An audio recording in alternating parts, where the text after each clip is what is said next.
Painted painless learning. હવે આ chapter કેટલું અગત્યનું છે? પહેલી વસ્તુ તો એ કે તમને પૂછાવાનું છે 11 માર્ક્સનું, બરાબર ને? બીજી વસ્તુ, બોર્ડની અંદર પેલા ભાગમાં અગર આ 12મા ધોરણની વાત કરીએ તો 3 ચેપ્ટર છે કે જેની અંદર સેમ વસ્તુ કરવાની હોય. એમાં હવાલા હોય, એમાં શું કહેવાય કે પુનઃમૂલ્યાંકન ખાતું આવે, ભાગીદાર મૂડી ખાતા આવે, અને શું કહેવાય પાકું સરવૈયું આવે. આની જેમ જ કરવાનું હોય. એ ચેપ્ટર છે પ્રવેશ અને નિવૃત્તિ. કયું ચેપ્ટર છે? પ્રવેશ અને નિવૃત્તિ. હવે જેને 11મા ધોરણનો વાર્ષિક હિસાબનો દાખલો આવડે એને 5મું ચેપ્ટર પહેલા ભાગનું ને 6ઠું ચેપ્ટર, અને બીજું ચેપ્ટર 12મા ધોરણમાં છે વાર્ષિક હિસાબ. ઈ તો છે જ તે પાછું, બરાબર ને? એટલે આ દાખલો જે છે એ બોર્ડમાં 11 માર્ક્સનો પૂછાય, બરાબર? આ બે આમાં 8 માર્ક્સના 2 દાખલા એટલે 16 માર્ક્સ. આનો 8 માર્ક્સનો એક દાખલો એટલે 8 માર્ક્સ, બરાબર? 16 ને 8 કેટલા થયા? 24. 24 ને 11 કેટલા થાય? 35 માર્ક્સ. અગર 11મા ધોરણનું તમને વાર્ષિક હિસાબ આવડતો હોય તો બોર્ડની પરીક્ષામાં આવે. કેટલા માર્ક્સ આવે? 35 માર્ક્સ. જો 11મા ધોરણનો વાર્ષિક હિસાબ નથી આવડતો તો 12મા ધોરણમાં 35 માર્ક્સના લોચા પડી જાય. ખ્યાલ આવી ગયો? તો 35 માર્ક્સ અને 11માં આપણે 11 ગણી લઈએ એટલે 46 માર્ક્સનું આ છે ભાઈ. કેટલા માર્ક્સનું છે આ? 11માનું ગણીને આપણે 11 બાર 2. હવે તમારું 12મું શરૂ થઈ ગયું આ ચેપ્ટરથી, એમ સમજો, બરાબર? હાલો, હવે દાખલાની ગણવાની શરૂઆત કેમ કરવાની? તો કે ભાઈ પહેલા ઉપર વાંચી જઈએ. દીપક 31/3/2015 રોજ કાચા સરવૈયામાં અને વધારાની માહિતી પરથી વાર્ષિક હિસાબ તૈયાર કરો. કરી નાખીએ. દાખલાની શરૂઆત હંમેશા હવાલાથી કરવાની. ક્યાંથી કરવાની? હવાલાથી. ઓકે, પહેલી એન્ટ્રી શું આપી આપણને? તો કે ભાઈ 12,000 રૂપિયાનો માલ ચોરાઈ ગયો. તો હવે જુઓ, માલ ચોરાઈ જાય, મેં માનો કે 100 ખુરશી ખરીદી હતી, 10 ખુરશી ચોરાઈ ગઈ. તમારું 2 વસ્તુ થયું. એક તો નુકસાન થયું પૈસાનો, હા કે માલ ચોરાઈ ગયો એટલે, અને બીજો માલે ઓછો થઈ ગયો. 100 ખુરશી હતી એમાંથી 10 ખુરશી ચોરાઈ ગઈ, તો હવે માલ કેટલો વધ્યો? 90 ખુરશી વધી ને. કેટલી ખુરશી વધી? 90. તો એમ જ્યારે માલ જાય ક્યારે ખરીદી ચોરાઈ જાય, આગથી નુકસાન પામે, ક્યારે ખરીદીમાંથી શું કરવું પડે? માઇનસ કરવું પડે. તો આપણે અહીંયા ગોતવાનું ભાઈ ખરીદી ક્યાં છે. તો જો અહીંયા આપ્યું વ્યવસ્થિત ખરીદી, અને ખરીદી હંમેશા કેવી હોય? ઉધાર હોય. એટલે વેપાર ખાતામાં પહેલી લાઈન છોડી દેવાની, શરૂના સ્ટોક માટે હોય તો લખવા માટે. બીજી લાઈનમાં લખવાનું ખરીદી. ખરીદી કેટલાની હતી ભાઈ? 8 લાખ રૂપિયા. ઓકે, હવે માલ ચોરાઈ ગયો, બરાબર? એટલે માઇનસ કરશું. માલ ચોરાઈ ગયો, અથવા તો શું કહેવાય કે અહીંયા લખશું આપણે ચોરીથી ગયેલ માલ ખાતે. શું લખશું? ચોરીથી ગયેલ માલ ખાતે. હું ટૂંકું લખું છું, આખું અહીંયા લખીને કે ચોરીથી ગયેલ માલ ખાતે. કેટલાનો માલ ગયો ભાઈ? કેટલાનો માલ ગયો છે? 12,000 રૂપિયાનો. કેટલાનો ગયો? તો આમાંથી 12,000 આપણે શું કરીએ છીએ? માઇનસ કરીએ. હમણાં કાંઈ કરવાનું નહીં. આ પહેલી એન્ટ્રી થઈ ગઈ. ખરીદીમાંથી શું કર્યું ભાઈ? માઇનસ કર્યું, બરાબર? બીજી એન્ટ્રી, આપણું નુકસાન થયું. નુકસાન થયું એટલે નફા નુકસાન ખાતાની કઈ બાજુ? ઉધાર બાજુ. ચોરીથી થયેલ નુકસાન ખાતે શું લખવાનું? ચોરીથી થયેલ નુકસાન ખાતે. અહીંયાના માલ નહીં લખવાનું, ચોરીથી થયેલ નુકસાન ખાતે. કેટલાનું નુકસાન થયું ચોરીથી? તો કે સાહેબ 12,000 રૂપિયાનું નુકસાન થયું. તો અહીંયા લખી નાખ્યા 12,000 રૂપિયા. તો 2 એન્ટ્રી કરી ભાઈ. પહેલી એન્ટ્રી ખરીદીમાંથી માઇનસ કર્યું, બીજી એન્ટ્રી આપણું નુકસાન થયું એટલે નફા નુકસાનની ઉધાર બાજુ. ઓકે, બીજો હવાલો જોઈએ. 15,000નો માલ નમૂના તરીકે વેચ્યો. તો મેં નમૂના તરીકે, મારી આગળ 90 ખુરશી વધી હતી, 100 હતી, 10 ચોરાઈ ગઈ, 90 વધી. એક વેપારી આવ્યો, મને ખબર છે મોટો ઓર્ડર મળશે, તો એક ખુરશી નમૂના તરીકે આપી મેં. તો ખુરશી કેટલી વધી મારી પાસે? 90માંથી 1 જાય, કેટલા વધે? જા થોડુંક બોલો, કેટલી વધે? હા, 89 ખુરશી વધે. જો તમે આમ ઝોલા નહીં ખાતા, થોડોક હિસાબ આવડે ને, 1 થી 100 એકડા આવડે ને. હા, તો એટલે હું એવા એક્ઝામ્પલ આપું કે 11માં આવ્યા એટલે 1 થી 100 એકડા તો આવડતા હોય એ ધારીને, એમ, બરાબર? તો જ્યારે આપણે નમૂના તરીકે માલ આપીએ ત્યારે પાછી 2 એન્ટ્રી થશે. એક તો માલ ઓછો થશે, અને બીજું આપણે જાહેરાત કરી કહેવાય. શું કરી કહેવાય? અને જાહેરાત એ આપણો ખર્ચ છે એટલે પાછી 2 એન્ટ્રી થાય. પહેલી એન્ટ્રી ક્યાં આવશે ભાઈ? તો કે આજે ખરીદી છે એમાંથી શું કરવાનું? માઇનસ કરવાનું. એટલે અહીંયા લખવાનું ભાઈ જાહેરાત માં આપેલ માલ ખાતે અથવા જાહેરાત ખાતે, ટૂંકું ટચ, લાંબી કાંઈ ચિંતા કરવી નથી. કેટલાનો જાહેરાતમાં માલ આપ્યો ભાઈ? 15,000 રૂપિયાનો નમૂના તરીકે આપ્યો. બોલો. અને અહીંયા બીજી એન્ટ્રી આપણું નુકસાન છે એટલે કઈ બાજુ? નફા નુકસાની ઉધાર માટે. શું લખશું? જાહેરાત ખર્ચ ખાતે. શું લખવાનું? જાહેરાત ખર્ચ ખાતે. કેટલા રૂપિયા છે ભાઈ? 15,000 રૂપિયા. કોઈને કઈ ડાઉટ છે આમાં? સમજાઈ ગયું? ખરીદીમાંથી માઇનસ કર્યું અને નફા નુકસાનની ઉધાર બાજુ લખ્યું. ઓકે. હવે એના પછીનો ભાઈ 16,000 રૂપિયાનો માલ આગથી બળી ગયો તો પાછી 2 એન્ટ્રી આવશે. માલ બળી ગયો એટલે શું કરશું ભાઈ? ખરીદીમાંથી માઇનસ કરશું.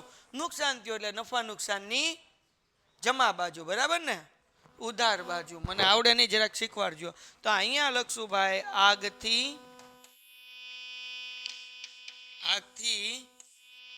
ગયેલ માલ ખાતે આપણે, અથવા તો બળી ગયેલ માલ ખાતે. બરાબર ને? આગથી બળી ગયેલ માલ ખાતે. કેટલાનો માલ બળી ગયો ભાઈ? 16,000. ભાઈ આ ભાઈને તો આવા મસ્ત બધું થાય છે. હા, નસીબ જ ખરાબ છે. પેલા ચોરી થઈ ગઈ, પછી જાહેરાતમાં પણ બળી ગયો. કંગાલ થઈ જાય મારી જેમ. હાલો, નુકસાન છે. નુકસાન છે એટલે કઈ બાજુ આવશે? નફા નુકસાનની. તો અહીંયા લખશું ભાઈ આગથી થયેલ નુકસાન ખાતે. અહીંયા નુકસાન લખવાનું, આગથી થયેલ નુકસાન ખાતે. કેટલાનો માલ ભાઈ? 16,000. કોઈને કઈ ડાઉટ આમાં? આગળ વયા જઈએ. આનાને બાવ નહીં ખબર પડ્યો એવું છે. પછી શું છે ભાઈ? 15,000 નો માલ ધર્મદામાં આપ્યો, દાનમાં આપ્યો. 15,000 નો થોડો દાનમાં અપાય, 1,500 નો અપાય. હાલો, કેટલાનો ધર્મદામાં આપ્યો ભાઈ? 15. માલ તો ગયો ને ભાઈ. હા, તો હાલો ભાઈ અહીંયા આપણે લખશું ધર્મદા ખાતે. હું લખશું ભાઈ? ધર્મદા ખાતે. કેટલા છે ભાઈ? 1,500. બરાબર ને? એકડો, પાંસડો, મીંડું ને મીંડું. હાલો, કોઈને કઈ ડાઉટ? ઓકે. આ નુકસાન તો કહેવાય જ તે ને. હા, તો ક્યાં આવશે? નફા નુકસાનની ઉધાર બાજુ. આ બાજુ ઉધાર હોય તો ખબર પડે ને, અને આ બાજુ જમા હોય. હાલો, ધર્મદા ખાતે અથવા તો ખર્ચ ખાતે. બરાબર? 1,500. કોઈ કઈ ડાઉટ? લ્યો, હવાલા થઈ ગયા પૂરા. હવાલા પૂરા થઈ જાય પછી ઉપરથી બધું ગોઠવવા મળવાનું. શું કરવાનું? ગોઠવવા મળવાનું. હાલો, પેલા મૂડી કઈ બાજુ આવે ભાઈ? પાકા સ્વભાવમાં આવે. મૂડી દેવા બાજુ. મૂડી જે હોય ઉધાર હોય કે જમા હોય? જમા હોય. ઉપાડ ઉધાર હોય. આપણે કરીએ ને આમ નોંધ કરતા, મૂડી કેવી હોય? જમા. ઉપાડ ઉધાર. તો આજે જમા છે તો એકની મૂડી કેટલી છે ભાઈ? 3 લાખ રૂપિયા. અને શું કહેવાય કે એક જ જણો છે, એક જ ભાગીદાર છે એમ ને? હાલો, તો એકની 12મા ધોરણમાં 2 જણા આવશે. હાલો, તો અહીંયા મૂડી કેટલી છે ભાઈ? 3 લાખ રૂપિયા. તો હવે શું કરવાનું? આપણે અહીંયા પહેલા લખી નાખીએ મૂડી, અંદર લખવાની 3 લાખ રૂપિયા. કેટલા લાખ રૂપિયા? પછી મૂડીમાંથી ઉપાડ માઇનસ થાય. મૂડીમાંથી ઉપાડ શું થાય?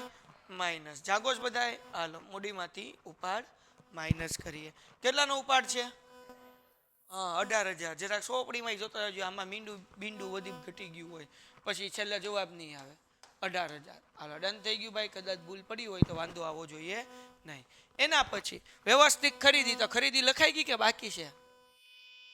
લખાઈ ગઈ ને ભાઈ. અહીંયા 8 લાખ તો લખી નાખ્યા આપણે, માઇનસ એમાંથી કર્યું. ખરીદી લખાઈ ગઈ. હવે શું લખવાનું? હા બાપુ, વેચાણ કેટલાનું છે? 12,91,000. તો અહીંયા ઠપકાર દેવાનું વેચાણ, પણ અંદર જ રાખવાના 12,91,000 રૂપિયા. એના પછી ભાઈ માલ પરત. હવે જે ઉધાર હોય ને એ વેચાણ પરત હોય, જમા હોય એ ખરીદ પરત હોય. આ ખબર પડવી જોઈએ. માલ પરત ઉધાર, વેચાણ જમા હોય તો ઉધાર જે છે એ વેચાણ પરત હોય. ખરીદી ઉધાર હોય તો ખરીદ પરત જમા હોય. તો અહીંયા જમામ કંઈ આપ્યું નથી, ડેશ આપ્યું છે. મતલબ આ 50,000 છે એ ઉધાર છે. ઉધાર છે એટલે આપણે શું સમજવાનું ભાઈ? કેવું પરત? વેચાણ પરત. એને આપણે વેચાણમાંથી માઇનસ કરી નાખીએ. અહીંયા માલ પરત કેટલાનો પરત થયો ભાઈ? 50,000 રૂપિયા.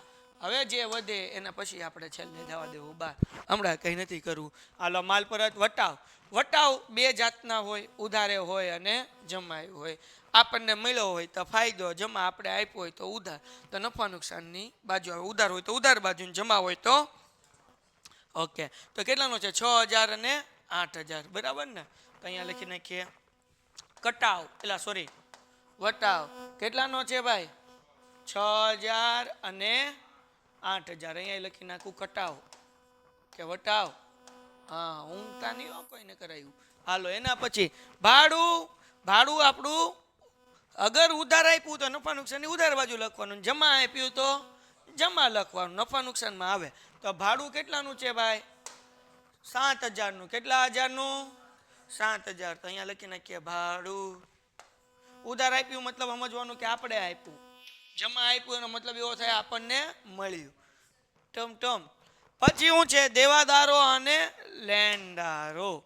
તો ભાઈ ધ્યાન રાખો, દેવાદારો ઉધાર હોય, લેણદારો જમા હોય. યાદ રાખજો, દેવાદારો આવે મિલકત લેણા બાજુ, લેણદારો આવે મૂડી દેવા બાજુ. આ યાદ રાખજો, બરાબર ને? તો જુઓ અહીંયા લખી નાખું દેવાદારો. એક બીજી વસ્તુ યાદ રાખવાનું, બધાય ખાતા આ ઉધાર હોય ને આ જમા હોય, પણ પાકા શેરવામાં ઊંધું હોય. આ જમા અને આ ઉધાર. એટલે દેવાદારોના પૈસા ઉધારવું હોય એ લખવાના, પછી કન્ફ્યુઝ નહીં થઈ જવાનું. દેવાદારના પૈસા કયા લખવાના? ઉધાર હોય. તો અહીંયા લખી નાખીએ આપણે લેણદારો. જરાક જુઓ તો કેટલાના લેણદારો છે ને કેટલાના દેવાદારો છે ભાઈ? લેણદારો 90,000 ને દેવાદારો 1,10,000. હાલો, કોઈને કઈ ડાઉટ છે? આ બધું જોતા જજો, બરાબર ને? દેવાદારો ઉધાર હોય, લેણદારો જમા હોય. આ નાના બાવને ખબર પડવું જોઈએ, આ બધું ગોખી નાખવાનું. અને આ તો હવે તમારે બધા ચેપ્ટરમાં ઓલમોસ્ટ 12મા ધોરણમાં 3-4 ચેપ્ટરમાં આવવાનું છે આ બધું. કમિશન અગેન જેમ ભાડુંનું કીધું એમ, ઉધાર હોય તો ઉધાર બાજુ, જમા હોય તો જમા બાજુ. એટલે આપણે લખીએ કમિશન. શું લખીએ? કમિશન. કમિશન કેટલાનું છે? કમિશન 8,000 રૂપિયા.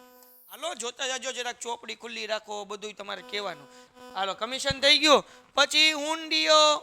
હુંડી હોય બે આવે, એક તો લેણી હુંડી અને એક દેવી હુંડી. મિલકત લેણા બાજુ લેણી હુંડી, મૂડી દેવા બાજુ દેવી હુંડી. લેણી હુંડી ઉધાર હોય. હુંડીઓના દાખલા ખાસ આમ નોંધમાં તમે કર્યા, બરાબર ને? અને દેવી હુંડી કેવી હોય? જમા હોય. ભૂલાઈ જાય તો યાદ રાખવાનું, દેવી દેવી કહેવાય, એને ઉધાર ન કરાય. કેવી રાખવાની? જમા. અને લેણી ઊંડી શું કરી નાખવાની? ઉધાર. બરાબર ને? દેવી શું છે? દેવી છે, એને કેવી રાખવાની? જમા. અને લેણી કેવી હોય? ઉધાર. તો આપણે અહીંયા કરી નાખવાનું લેણી ઊંડી, લેણી ઊંડી ઉધાર. આ ઉધાર બાજુ છે પાકા શરૂમાં, લખવાનું નથી આમાં. બાકી બધા ઉધાર જમા લખવાનું, આમાં લખવાનું નહીં. ઓકે હાલો, આ છે દેવી હુંડી. જાગ્યો સબ. જુઓ લેણી ઊંડીમાં કેટલા છે, ઉધાર બાજુ કેટલા? ચોપડી ખોલીને બેહો. કેટલા? 20,000. હાલો ભાઈ, પછી દેવી ઊંડી કેટલાની છે ભાઈ? કેટલાની? 30,000. મને આવડે નહીં હો, જરાક જોઈ લઈએ. 20,000 અને 30,000, બરાબર ને? આવી ગયું ભાઈ, 20,000 અને 30,000. હાલો એના પછી શું છે ભાઈ? રોકડ સિલક. તો રોકડ સિલક, બેંક સિલક. સિલકને ઇંગ્લિશમાં કહેવાય બેલેન્સ. એટલે રોકડ balance, cash balance, bank balance એ આપણી મિલકત કહેવાય. એટલે ક્યાં આવે? મિલકત લેણા બાજુ. તો બે વસ્તુ એકારે લખી નાખીએ, રોકડ સિલક એ તે અને બેંક સિલક એ તે. આપણી મિલકત કહેવાય, એટલે મિલકત લેણા બાજુ. અહીંયા લખી નાખીએ રોકડ સિલક અને બેંક સિલક, બરાબર ને? હા કે ના? હવે કેટલા રૂપિયા છે રોકડ સિલકમાં? જુઓ ભાઈ, 20,000. બેંક સિલકમાં 90,000. કોઈને કઈ ડાઉટ છે આમાં? એક બીજી વસ્તુ યાદ રાખો, અહીંયા ઉપર હંમેશા મૂડી આવે. અહીંયા જમીન, મકાન, ફર્નિચર, યંત્ર એવું બધું આવે. એટલે દેવાદારો, લેણી હુંડીની બધું વચ્ચેથી લખવાનું શરૂ કરવાનું અને બાકી બધું એ નીચે લખવાનું. મિલકતો જેટલી દ્રશ્ય હોય બધી ક્યાં લખવાની? ઉપર. એટલે મેં ઉપર જગ્યા રાખી. અહીંયા મૂડી ને ઉપાડની બધું પહેલાં આવે, પછી લેણદારોની વચ્ચે આવે ને બાકી બધું મૂકતું જવાનું. સમજાણું કે નહીં? હાલો આગળ વ્યા જઈએ. એના પછી શું છે ભાઈ? મકાન. શું આવે? મકાન. મકાન કેટલાનું છે ભાઈ? 1,50,000નું. ફર્નિચર કેટલાનું? 40,000નું. યંત્ર કેટલાનું? 3 લાખનું. આ ત્રણેય મિલકત છે. મિલકત છે એટલે ક્યાં આવે? મિલકત લેણા બાજુ ઉપર મકાન ફર્નિચર ને યંત્ર. હાલો રકમ તમે યાદ રાખજો ભાઈ, તમારે કહેવાની છે, મને આવડતું નથી. મકાન ફર્નિચર અને યંત્રો. બોલો મકાન કેટલાનું છે ભાઈ? 1,50,000. ફર્નિચર 40,000. યંત્રો 3 લાખ. ઓકે હાલ કોઈને કઈ ડાઉટ છે ભાઈ? એના પછી આગળ વ્યા જઈએ. પછી ભાઈ મજૂરી, એ આપણો ખરીદીને લગતો ખર્ચો કહેવાય. કેવો ખર્ચો કહેવાય? તો જે ખરીદીને લગતા ખર્ચા હોય એ આવે વેપાર ખાતામાં. પછી આવક માલ ગાડા ભાડું આવા ગામાં, ટૂંકમાં શું કહેવાય? આવા ગામાં, બરાબર ને? આવક માલ ગાડા ભાડું. પણ ટૂંકમાં આવક માલ ગાડા ભાડું એટલે હું તો ક્યાં તો ગાડા તો છે નહીં આપણે, પણ તમે અમદાવાદથી ખરીદી કરી અથવા સમજો કે કોઈક અમદાવાદમાં વિડીયો જોતું હોય તો એના માટે કન્ફ્યુઝન થાય, તો આપણે સમજીએ કે દિલ્હીથી ખરીદી કરી. ક્યાંથી ખરીદી કરી? દિલ્હીથી. તો દિલ્હીથી આપણે માલ આવ્યો, ટ્રાન્સપોર્ટેશનનું ભાડું દેવું પડે ને, તો એ ખરીદીને લગતો ખર્ચો કહેવાય. કારણ કે માલ ખરીદ્યો છે અને ટ્રાન્સપોર્ટેશનનું ભાડું આપણે દેવાનું હોય, તેને કહેવાય આવક માલ ગાડા ભાડું. તો એ વેપાર ખાતાનું ઉધાર બાજુ. જાવક માલ ગાડા ભાડું એટલે આપણે કોઈકને માલ વેચીએ છીએ અને મોકલીએ છીએ, એમ કીધું ભાઈ ટ્રાન્સપોર્ટના પૈસા હું આપીશ, તો એ વેચાણને લગતો ખર્ચો કહેવાય. તો એ નફા નુકસાનની ઉધાર બાજુ આવે. તો આ મજૂરી અને આ બે ખરીદીને લગતા ખર્ચા છે, એટલે આપણે લખશું અહીંયા. તો પૂરું થઈ ગયું, પણ ચિંતા જ કરવા, નીચે જગ્યા છે એટલે આપણે લખી નાખીએ. આને હું અહીંયા લાઈન કરું, કારણ કે આમાંથી હવે કાંઈ માઇનસ કરવાનું છે નહીં. જે માઇનસ જવાબ આવે ક્યાં મૂકી દેશું? 12. હાલો પછી અહીંયા લખું ભાઈ. અહીંયા હવે હું શું લખું છું? આપણે શું લખવાનું હતું? મજૂરી. પહેલાં તો લખવાની હતી ને ભાઈ, અહીંયા લખી નાખું મજૂરી. કેટલાની મજૂરી હતી ભાઈ? 60,000. એ ડાયરેક્ટ 12 લખી નાખીએ 60,000 ભાઈ. હાલો મજૂરી પછી શું હતું? આવક માલ ગાડા ભાડું, બરાબર ને? હાલો કેટલા છે ભાઈ? 60,000 રૂપિયા. બોલો મજૂરી ને 60 ને 60, બે 60 જ છે હોય ને? હા સાચી વાત છે. હાલો પછી 10% બેંકની લોન અને બેંકનું વ્યાજ. હવે બેંકની લોન જે છે એ આપણે પૈસા દેવાના હોય ને કે ઘરે રાખવાના? લોનના પૈસા દેવાના હોય એટલે એ જમા હોય, મૂડી દેવા બાજુ આવે. કઈ બાજુ આવે ભાઈ? મૂડી દેવા બાજુ. અને જમા છે, મૂડી દેવા હોય એની રકમ જમામાં હોય, એટલે એ આપણે ત્યાં લખશું. બેંક લોનનું વ્યાજ આપણું નુકસાન કહેવાય. નુકસાન કહેવાય એટલે નફા નુકસાનની ઉધાર બાજુ. એટલે લોન વ્યાજ ક્યાં હોય ભાઈ? ઉધાર. એટલે ક્યાં લખશું? તો કે અહીંયા લખી નાખું ભાઈ નફા નુકસાનની ઉધાર બાજુ. અહીંયા લખું લોનનું વ્યાજ, બરાબર? અથવા તો વ્યાજ ખાતે. શું લખી નાખું છું? વ્યાજ ખાતે. કેટલાનું વ્યાજ છે ભાઈ? 20,000. નુકસાન છે એટલે નફા નુકસાનની ઉધાર બાજુ. અને બીજી એન્ટ્રી ક્યાં આવશે ભાઈ? મૂડી દેવા બાજુ. કેમ દેવા બાજુ? કારણ કે લોનના પૈસા દેવાના હોય, બરાબર ને? જાય નહીં, દેવાના હોય. હાલો તો અહીંયા લખો બેંક લોન ખાતે. કેટલાની લોન છે ભાઈ? 2 લાખ. ઓકે 10%ની લોન કીધું ને? ઓકે એટલે આ આગળ જતા છૂપો હવાલો થાય. હવે છૂપો હવાલો હું એ આવશે એટલે કહીશ. 10%ની બેંક લોન ખાતે. કોઈને કઈ ડાઉટ છે? બસ પૂરું થઈ ગયું. હવે કઈ બાકી છેલ્લે? હા આખર સ્ટોક. હવે જો ધ્યાન રાખજો ભાઈ, અહીંયા 2 એન્ટ્રી થાય જો હવાલો હોય તો. એક આવે વેપાર ખાતાની જમા બાજુ, બીજું આવે મિલકત લેણા બાજુ જો હવાલો હોય તો. પણ અહીંયા આખર સ્ટોકનો હવાલો નથી એટલે એક જ એન્ટ્રી થશે મિલકત લેણા બાજુ. કઈ બાજુ થાય? મિલકત લેણા બાજુ. અને ઓફિસ ખર્ચા એ આપણું નુકસાન છે એટલે ક્યાં આવશે? નફા નુકસાનની ઉધાર બાજુ. એટલે અહીંયા લખી નાખું ઓફિસ ખર્ચા. હાલો ઓફિસ ખર્ચા કેટલાના છે ભાઈ? 1,20,000 રૂપિયા. હાલો આગળ વયા જઈએ. અને મિલકત લેણા બાજુ હું લખવાનું હતું? હું ભૂલી ગયો.